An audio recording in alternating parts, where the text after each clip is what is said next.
Maayong hapon, kini ang news update.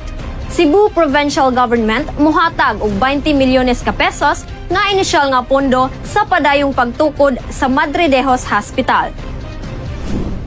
Sa pag-abli sa Senior Citizens Chapter sa lungsod sa 𝗵𝗲𝗍𝗄𝐻, gipahibaw ni Governor 𝗵𝗵𝗀 ang pag-donate sa Kapitolyo og 20 milyones pesos alang sa nagpadayon nga construction sa 𝗵𝗲𝗍𝗄𝐻 Hospital.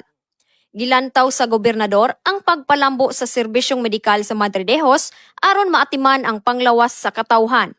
Si Governor 𝗵𝗵𝗀 nibisita sa lungsod sa 𝗵𝗲𝗍𝗄𝐻 aron ipaduol sa katawhan ang serbisyo sa Kapitolyo. Ang Provincial Social Welfare and Development Office o Provincial Health Office nagpahigayon og comprehensive caravan sa social and medical services. Sa lungsod sa 𝗵𝗲𝗍𝗄𝐻, si Governor 𝗵𝗵𝗀 nitambong usab sa inaugurasyon sa 𝗵𝗲𝗍𝗄𝐻 Community College ug 𝗵𝗲𝗍𝗄𝐻 Tourist Rest Area.